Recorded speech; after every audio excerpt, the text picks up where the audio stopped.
Mike, I know you weren't, dwelling on the loss or anything like that, but I mean, getting in there, getting a win again, getting that behind. I mean, how important was it to get that result tonight?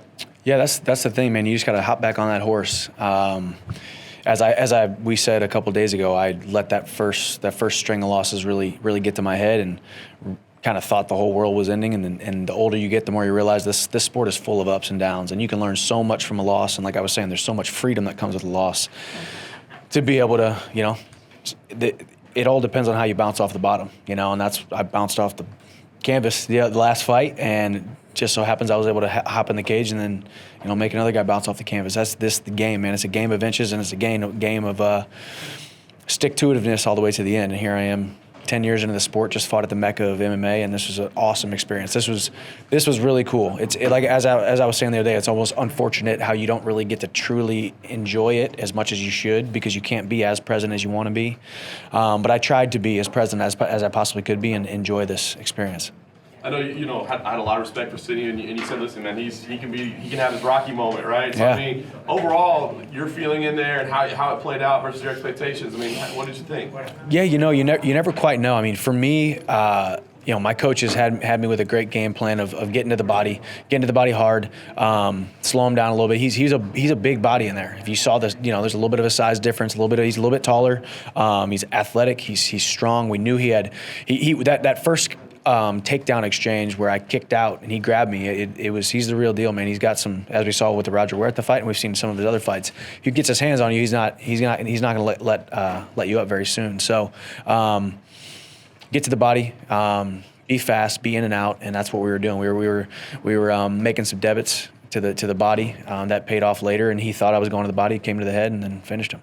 Interesting you say that. So the finish, I mean, was it a little surprising? Because it was the sequence was interesting. Would it surprise you that you got it done that way? I mean, yeah, it's always a surprise. There's nothing. It's so crazy. As an outsider, you look at a fight and you think, oh man, it looks predictable, because it almost sometimes looks choreographed, because things just work out so perfectly. But this worked out perfectly. But we were doing damage to the body. I think he thought we were going to the body, and then went to the head, and I was starting to set up some of the leg kick stuff, some of the ups and downs, some of the hands setting up the takedowns setting up the hands, and finished it in the first round, which is great. Nice. Last thing for me, I mean, you mentioned the freedom that you have, but I mean, what is on the horizon? I mean, are you thinking about what should come next for you, or what will come next, or what's you just want? Yeah, I mean, obviously the 155 belt's tied up, so I'm not going to sit here and dwell on that. It's tied up for a while, and it's tied up because I let it get tied up, right? So there's no finger I can point at anybody besides myself. So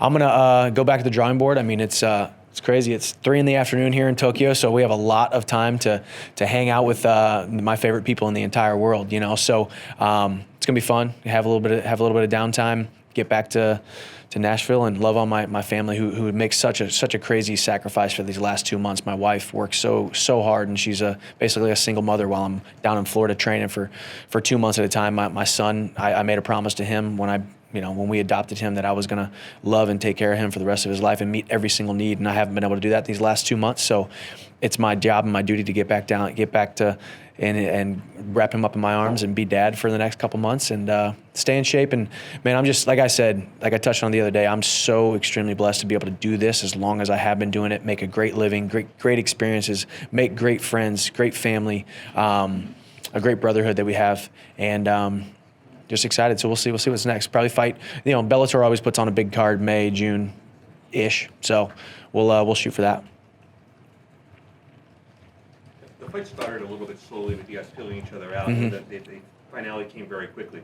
What were you thinking when the finale came? Like I said, it's crazy. It was fast. It was and it's so weird too, because you punch him once and then he eats it. You punch him again, he eats it, and then all of a sudden, you punch and he just goes down. And you're almost like, whoa, that was weird. That was you're like, well, and then obviously he kind of went down and came back up, and then I was able to throw that one last one. But when I was younger, man, I used to just run forward with reckless abandon and bite down on my mouthpiece and freaking just go, right? So I wasn't thinking a lot. So I am thinking a lot more when I'm in that cage now. I'm more of a veteran. I've been in the hundreds and thousands of hours of sparring rounds and now tons of time in the cage. So it's always a surprise when a guy goes down, because I always expect him not to go down, because whenever you expect him to go down, that's only just going to plant seeds of doubt in your head. So does that flash in your head? That was weird?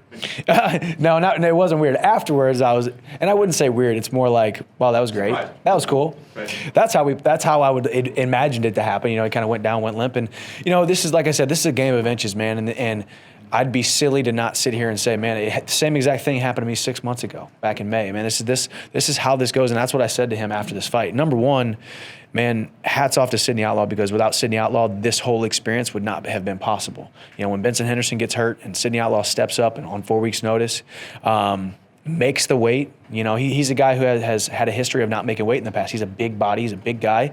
And so I commend him. My hat's off to him for coming in, being a professional, coming across the world, taking this fight. I hope he got compensated well by Bellator, and he made the weight, and he came out and, bloodied my lip, and for a couple minutes there, we were feeling each other out. But man, he came hard, and came to fight, and it was a good fight. Awesome, thank you. Mm-hmm. And I have a question. You're supposed to fight Benson Henderson, and if the fight is going to be scheduled here, did you believe this fight against Henderson will happen soon? We'll see. I've always said, Benson and I were obviously rivals, opponents, and we're guys that will probably end up stepping in the cage again. But I do respect him. I respect his resolve and how tough he is. I know he fought me last time with a torn ACL, so the guy's not a wimp. He's not a guy who pulls out of fights without serious injury. So I'm sure he had a serious injury. In steps Sidney Outlaw, and we got the job done tonight. But Benson's a big name and a great test. So I'd love to be able to fight him. And my last one from me. You have a recent history with Patricio Pitbull, but now Patricio had business in Grand Prix and Mm-hmm. some stuff like that. Did you still waiting for Patricio to make a rematch, or do you have some other plans? No, I'm not waiting for Patricio at all in any aspect of life. I lost to him. 2-1 against the Pitbull brothers as of right now. So like I said, I got nobody to point the finger at besides myself. I lost that fight. If it ever gets on, if he ever figures out what he's doing with the Grand Prix, wins it or doesn't win it or whatnot, we'll see. We'll see what happens. For me, not that the belt doesn't matter, but man, the paychecks are the same whether I go in and there's a belt on the line or not. Fighting in front of Saitama Super Arena crowd, this was great. So I'm in this for the experiences. I'm in this for the becoming a better human being, becoming a better competitor, a better man every single day. So, we'll see what happens. You talk about experience. What was the beyond outside of fighting Outlaw? What was the experience of just being in a cage and just being able to hear your corner, hearing your opponent's breathing, hearing words of encouragement from Road 39? Yeah, it is crazy, and people always talked about it, obviously, and I had been to a fight here. I went to and cornered my teammate Ong at one championship here, so I saw and kind of heard the mystique inside of the arena here. It wasn't at the Saitama, but so I kind of had an experience as a fan watching.